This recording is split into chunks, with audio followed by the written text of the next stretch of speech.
Hi நண்பா, எந்த ஒரு எக்ஸாமும் இல்லாமல் அரசு கனரக வாகன தொழிற்சாலையான ஹெவி வெஹிக்கிள்ஸ் ஃபேக்டரியிலிருந்து ஜாப் ஆப்பர்ச்சுனிட்டி வந்திருக்கு. நம்ம தமிழகத்தில் சென்னையில் தான் வேலை வாய்ப்புங்க. இந்த ஜாபுக்கு அப்ளை பண்ணுறதுக்கும் ஃபீஸ் கிடையாது. ட்ரெயினி டைமில் 18,000 ரூபாய் வரைக்கும் சம்பளம் இருக்குது. எப்படி அப்ளை பண்ணுறதுன்னு சொல்கிறேன். இந்த வீடியோ உங்களுக்கு யூஸ்ஃபுல்லாக இருந்துச்சுன்னா ஒரு லைக் மட்டும் கொடுங்க. நீங்கள் கொடுக்குற ஒரு லைக்கும் தான் அடுத்தடுத்த வீடியோஸ் போட எனக்கு ரொம்ப மோட்டிவேஷனாக இருக்கும். அரசு கனரக வாகன தொழிற்சாலை, அதாவது ஹெவி வெஹிக்கிள்ஸ் ஃபேக்டரியிலிருந்து இப்போ ஜாப் ஆப்பர்ச்சுனிட்டி வந்திருக்கு. நம்ம தமிழகத்தில் சென்னை ஆவடியில் இந்த ஒரு நிறுவனம் இருக்கு. தமிழகத்தை சேர்ந்த 38 மாவட்ட மக்களுமே இந்த ஜாபுக்கு அப்ளை பண்ணிருங்க. இவங்க வந்து ட்ரெயினி கேட்டகரியில் தான் இப்போ ஹையர் பண்ண போறாங்க. அதாவது அப்ரெண்டிஸ்ஷிப் கேட்டகரியில் தான் இப்போ ஓப்பனிங்ஸ் விட்டுருக்காங்க. அப்ரெண்டிஸ் அப்படிங்கிறது ஜஸ்ட் 1 இயர் மட்டும்தான் இருக்கும். ஸோ அப்ரெண்டிஸ் தானே அப்படின்னு சொல்லி நீங்கள் ஸ்கிப் பண்ணாதீங்க. ஏன்னா மற்ற கவர்மெண்ட் செக்டாரில் நீங்கள் அப்ரெண்டிஸாக போறீங்கன்னா 9,000 ரூபாய் வரைக்கும் உங்களுக்கு ஸ்டைஃபண்ட் இருக்கும். பேங்கிங் செக்டாரில் 15,000 ரூபாய் வரைக்கும் ஸ்டைஃபண்ட் இருக்கும். ஆனால் இந்த ஒரு அரசு நிறுவனத்தில் அப்ரெண்டிஸாக போகிறவங்களுக்கு மந்த்லி ஸ்டைஃபண்ட் மட்டுமே 18,000 ரூபாய் இருக்குதுங்க. இது இல்லாமல் அப்ளை பண்ணுறதுக்கு ஃபீஸ் கிடையாது, எக்ஸாம் கிடையாது, பியூர்லி வந்து மெரிட் செலெக்ஷன் தான். எண்ட் ஆஃப் த அப்ரெண்டிஸில் உங்களுக்கு சர்டிஃபிகேட் இருக்கும். அடுத்தடுத்து வேலைகள் போகிறதுக்கு ரொம்ப ஹெல்ப்ஃபுல்லாக இருக்கும். நிறைய விஷயங்களை நீங்கள் லேர்ன் பண்ணிக்கலாம். ஸோ எலிஜிபிலிட்டி சொல்கிறேன், கண்டிப்பாக இன்ட்ரெஸ்டட் கேண்டிடேட் அப்ளை பண்ணிடுங்க. தற்பொழுது வந்திருக்கக்கூடிய அப்ரெண்டிஸ் ஆப்பர்ச்சுனிட்டி வந்து டிகிரி படித்தவங்க, அதுக்கப்புறம் டிப்ளமா படித்தவங்களுக்கு தனித்தனியாக கொடுத்துருக்காங்க. டிகிரிலே வந்து பார்த்தீங்கன்னா இன்ஜினியரிங் டிகிரி படித்தவங்களுக்கு தனியாக கொடுத்துருக்காங்க. நான் இன்ஜினியரிங் கிராஜுவேட்ஸ் அப்ளை பண்ணுறதுக்கு தனியாக கொடுத்துருக்காங்க. 2022, 23, 24 அதற்கப்புறம் 2025 பாஸ் அவுட் வரைக்கும் அப்ளை பண்ணிக்கலாம். பிளேஸ் ஆஃப் போஸ்டிங் உங்களுக்கு தமிழகத்தில் சென்னை ஆவடியில் தான் இருக்கும். இந்த ஜாபுக்கு கேரளா, கர்நாடகா, ஆந்திர பிரதேஷ், தெலுங்கானா, பாண்டிச்சேரி அண்ட் நம்ம தமிழகத்தில் இருக்கிற 38 மாவட்ட மக்களுமே எலிஜிபிள் தான். கிராஜுவேட் அப்ரெண்டிஸ் எடுத்துக்கிட்டிங்கன்னா இன்ஜினியரிங் கேட்டகரியில் தனியாக கொடுத்துருக்காங்க. ஸோ மொத்தமாக இன்ஜினியரிங் கேட்டகரியில் 150 காலி இடங்கள் இருக்குது. ஸோ இதில் மெக்கானிக்கல் இன்ஜினியரிங்கில் 30 காலி இடங்கள், எலக்ட்ரிக்கல் எலக்ட்ரானிக்ஸில் 10, கம்யூனிகேஷனில் 10, கம்ப்யூட்டர் சயின்ஸில் 20, சிவில் டிபார்ட்மெண்ட்டில் 15, ஆட்டோமொபைலில் 15, production, metallurgy, tool engineering, industrial, கேட்கேமு, மெக்காட்ரானிக்ஸ், இந்த மாதிரி எல்லா டிசிப்ளினுமே கிட்டத்தட்ட கவர் ஆகிடுது B.Techல.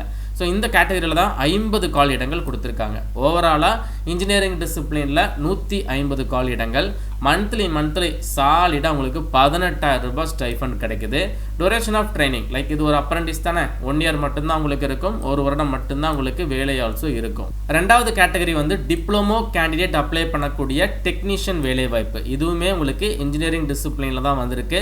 மொத்தமாக டிப்ளமோ கேண்டிடேட் அப்ளை பண்ணுறதுக்கு 50 காலி இடங்கள். அதில் ஆட்டோமொபைல் இன்ஜினியரிங்கில் 5 காலி இடங்கள், சிவில் டிபார்ட்மெண்ட்டில் 5, கம்ப்யூட்டர் சயின்ஸில் 3, எலக்ட்ரிக்கல் கம்யூனிகேஷனில் 5, எலக்ட்ரானிக்ஸில் 7, மெக்கானிக்கலில் 25.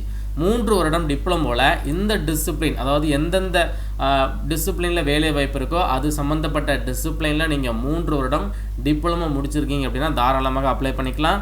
மந்த்லி ஸ்டைஃபண்ட் பாருங்கள் 16,200 ரூபாங்க. இந்த வேலை வாய்ப்பும் உங்களுக்கு 1 இயர் மட்டும்தான். பிகாஸ் எல்லாமே அப்ரெண்டிஸ் கேட்டகரியில் தான் ஹையர் பண்ண போகிறாங்க. அதுக்கப்புறம் கேட்டகரி நம்பர் 3, அதாவது நான் இன்ஜினியரிங் கிராஜுவேட்ஸ் அப்ளை பண்ணக்கூடிய ஜாப் ஆல்சோ வந்திருக்குதுங்க. BA படித்தவங்க, bachelor of science, B Com, BBA, BCA இந்த மாதிரி இன்ஜினியரிங் அல்லாத டிகிரி படித்த எல்லாருமே அப்ளை பண்ணிக்கலாங்க இந்த ஒரு அப்ரெண்டிஸ் நான் இன்ஜினியரிங் கேட்டகரி ஜாபுக்கு. இதில் பிகாம் படித்தவங்களுக்கு 100 காலி இடங்கள் விட்டுருக்காங்க. BCA படித்தவங்களுக்கு 75 காலி இடங்கள் இருக்குது. அதர் டிகிரி ஹோல்டர்ஸ், அதாவது பிகாம், BCA தவிர மீதி இருக்கக்கூடிய நான் இன்ஜினியரிங் கிராஜுவேட்ஸ் எல்லாருமே அப்ளை பண்ணக்கூடிய கேட்டகரியில் 75 காலி இடங்கள் இருக்குது. மொத்தமாக 250 காலி இடங்கள் நான் இன்ஜினியரிங் கிராஜுவேட் அப்ரெண்டிஸில் கேட்டிருக்காங்க. இந்த கேட்டகரி ஆஃப் ஜாபுக்குமே வந்து மந்த்லி 18,000 ரூபாய் வரைக்கும் ஸ்டைஃபண்ட் இருக்குது. ஸோ டிகிரி இல்லைனா டிப்ளமோ படித்தவங்க பர்டிகுலராக எந்த டிசிப்ளினில் வேலை வாய்ப்பு இருக்கோ அந்த டிசிப்ளினில் நீங்கள் ஃபுல் டைமாக எடுத்து படிச்சிருக்கணும். பார்ட் டைமாக டிஸ்டன்ஸ் எஜுகேஷனாக படித்தவங்களாம் வந்து நாட் எலிஜிபிள். சரிங்களா? ஃபுல் டைம் ரெகுலர் கோர்ஸாக நீங்கள் டிகிரி இல்லைனா டிப்ளமோ முடிச்சுட்டு ரெலவெண்ட் டிசிப்ளினில் முடிச்சுட்டு ஜாப் இல்லாமல் வெயிட் பண்ணுறீங்க அப்படின்னா இந்த ஒரு ஜாபுக்கு கண்டிப்பாக அப்ளை பண்ணிடுங்க. குறைந்தபட்ச வயது 18ங்க. அதிகபட்சம்லாம் அப்ரெண்டிஸ்ஷிப் ரூல்ஸை பொறுத்து வேரி ஆகும். இந்த ஜாபுக்கு ஆல்ரெடி அப்ரெண்டிஸாக ஒர்க் பண்ணவங்க அப்ளை பண்ண முடியாது. அதே மாதிரி எக்ஸ்பீரியன்ஸ் இருக்கிறவங்க அப்ளை பண்ண முடியாது. முழுக்க ஃப்ரெஷராக இருக்கிறவங்க, இது வரைக்கும் எந்த ஒரு நிறுவனத்திலுமே அப்ரெண்டிஸாக ஒர்க் பண்ணாத ஃப்ரெஷராக இருக்கிறவங்க மட்டும்தான் இதற்கு அப்ளை பண்ண முடியும். செலெக்ஷன் ப்ராசஸ் உங்களுக்கு ரிட்டன் எக்ஸாமினேஷன் இந்த மாதிரி எதுவுமே கிடையாதுங்க. பியூர்லி வந்து மெரிட் செலெக்ஷன் தான், பர்சன்டேஜ் ஆஃப் மார்க்கை பொறுத்து. அதாவது டிப்ளமோ ஜாபுக்கு அப்ளை பண்ணுறீங்க அப்படின்னா டிப்ளமோவில் யார் அதிகபட்ச மார்க் வாங்கியிருக்காங்களோ அவங்களுக்கு இந்த ஒரு வேலை வாய்ப்பு கிடைக்கும். அதே மாதிரி இன்ஜினியரிங், அதே மாதிரி நான் இன்ஜினியரிங் கேட்டகரி பியூர்லி வந்து மெரிட் செலெக்ஷன் தான்.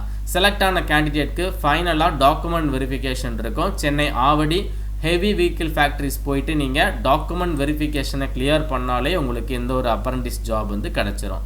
எப்படி அப்ளை பண்ணுறதுன்னு சொல்கிறேன். அப்ளை பண்ணுற ப்ரொசீஜர் வந்து உங்களுக்கு category A, category B, category சின்னு சொல்லிட்டு 3 கேட்டகரியாக வந்து டிவைட் பண்ணி தெளிவாக சொல்லியிருக்காங்க.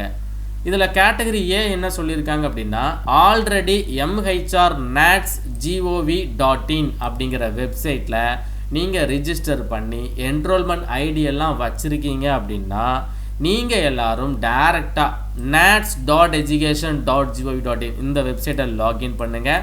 ஃபர்கட் பாஸ்வேர்ட் கொடுத்துட்டு பாஸ்வேர்டை மாற்றுங்க. அதுக்கப்புறம் அகெயின் இதே வெப்சைட்டில் லாகின் பண்ணிவிட்டு நியூ பாஸ்வேர்டெலாம் க்ரியேட் பண்ணி முடிச்சதுக்கப்புறம் உங்களுக்குன்னு சொல்லி ஒரு டேஷ்போர்டு வந்துடும். அந்த டேஷ்போர்டில் ஹெவி வெஹிக்கிள்ஸ் ஃபேக்ட்ரின்னு சொல்லி சர்ச் பண்ணுங்கள். உங்களுக்கு இந்த ஜாபுக்கான அப்ளிகேஷன் ஃபார்ம் வரும், அதை ஃபில் பண்ணி சப்மிட் பண்ணுங்கள். கேட்டகரி பி என்ன சொல்கிறாங்க அப்படின்னா, ஆல்ரெடி நீங்கள் nats.education.gov.inலேயே க்ரியேட் பண்ணி அக்கௌண்ட் வச்சுருக்கீங்க, என்ரோல்மெண்ட் ஐடியெலாம் வச்சுருக்கீங்க அப்படின்னா டைரெக்டாக இந்த வெப்சைட்டை கிளிக் பண்ணி லாகின் பண்ணுங்கள். உங்களுடைய இமெயில் ஐடி பாஸ்வேர்டு போட்டு லாகின் பண்ணிவிட்டு அதில் சர்ச் பாக்ஸில் ஹெவி வெஹிக்கிள்ஸ் ஃபேக்ட்ரி அப்படிங்கிறத சர்ச் பண்ணுங்கள். இந்த ஜாபுக்கான அப்ளிகேஷன் வரும், அதை ஃபில் பண்ணுங்கள். அப்ளை பண்ணுறதுக்குலாம் ஃபீஸ் கிடையாது. கேட்டகரி சி என்ன சொல்கிறாங்க அப்படின்னா, இது வரைக்கும் நீங்கள் கவர்மெண்ட்டினுடைய நேட்ஸ் இல்லைனா எம்ஹெச்ஆர் வெப்சைட் எதுலேயுமே நீங்கள் ரிஜிஸ்டர் பண்ணலை அப்படின்னா ஃப்ரெஷ்ஷாக எல்லாருமே nats.education.gov.in இந்த வெப்சைட்டை கிளிக் பண்ணுங்கள். இதில் ரிஜிஸ்டர் அப்படிங்கிற டேபை கிளிக் பண்ணிவிட்டு உங்களுக்கான ரிஜிஸ்ட்ரேஷனை கம்ப்ளீட் பண்ணுங்கள். உங்களுக்கு என்ரோல்மெண்ட் நம்பர்னு ஒரு நம்பர் கிடைக்கும், 12 டிஜிட் நம்பர் கிடைக்கும். அந்த நம்பர் வந்ததுக்கப்புறம் இதே வெப்சைட்டில் லாகின் பண்ணுங்கள். உங்களுக்கு லாகின் டீட்டெயில்ஸ் எல்லாமே வந்துடும். லாகின் ஆனதுக்கப்புறம் ஹெவி வெஹிக்கிள்ஸ் ஃபேக்ட்ரி அப்படிங்கிறத சர்ச் பாக்ஸில் சர்ச் பண்ணி இந்த ஜாபுக்கு அப்ளிகேஷனை ப்ரொசீட் பண்ணுங்கள். ஆன்லைன் மோட் அப்ளிகேஷன் ஆக்டிவேட் பண்ணிட்டாங்க. மார்ச் 16ஆம் தேதி ஆக்டிவேட் ஆயிட்டு. சரிங்களா, க்ளோசிங் வந்து பார்த்தீங்கன்னா டைம் நிறையவே கொடுத்துருக்காங்க. கிட்டத்தட்ட 1 மந்த் வரைக்கும் டைம் இருக்குது. அதாவது ஏப்ரல் மாதம் 20ஆம் தேதி வரைக்கும் லாஸ்ட் டேட் இருக்குதுங்க. ஸோ நீங்கள் ஷார்ட் லிஸ்ட் ஆகிட்டீங்க, அதாவது இந்த ஜாபுக்கு நீங்கள் செலக்ட் ஆகிட்டீங்க அப்படின்னா அஃபிஷியல் வெப்சைட்லேயே உங்களுக்கு ரிசல்ட்டை பப்ளிஷ் பண்ணிடுவாங்க. ஹெவி வெஹிக்கிள்ஸ் ஃபேக்ட்ரியினுடைய அஃபிஷியல் வெப்சைட்டில். ஸோ அது வந்து உங்களுக்கு ஏப்ரல் 30ஆம் தேதி தெரிஞ்சிடும். சர்டிஃபிகேட் வெரிஃபிகேஷன் வந்து மே மாதம் 6ஆம் தேதியிலேருந்து 8ஆம் தேதி வரைக்கும் டென்டேட்டிவாக கண்டக்ட் பண்ணுறதா சொல்லியிருக்காங்க. அந்த டேட்டில் சர்டிஃபிகேட் வெரிஃபிகேஷன் முடிச்சுட்டு நீங்கள் ஜாபில் ஜாயின் பண்ணிடலாம். இந்த நோட்டிஃபிகேஷன் பார்க்கக்கூடிய லிங்க்கு அண்ட் தென் இந்த nats.education.gov.in இந்த வெப்சைட்கான லிங்க் எல்லாமே நான் வந்து டிஸ்கிரிப்ஷன் பாக்ஸ்லையும் ஃபஸ்ட்டு கமெண்ட்லையும் கொடுத்துருக்கேன். வாய்ப்பு எப்போமாவது தான் வரும்போது கரெக்டாக யூஸ் பண்ணிக்கோங்க. இன்ட்ரெஸ்டடாக இருக்கக்கூடிய எல்லாருமே அப்ளிகேஷனை போட்டுருங்க. மறக்காமல் இந்த வீடியோ உங்கள் ஃப்ரெண்ட்ஸ் எல்லாருக்கும் ஷேர் பண்ணி கொடுத்துருங்க. மேலும் ஒரு நல்ல வேலை வாய்ப்பு தகவலுடன் நான் உங்களை சந்திக்கிறேன். Thanks for watching. See you. Bye.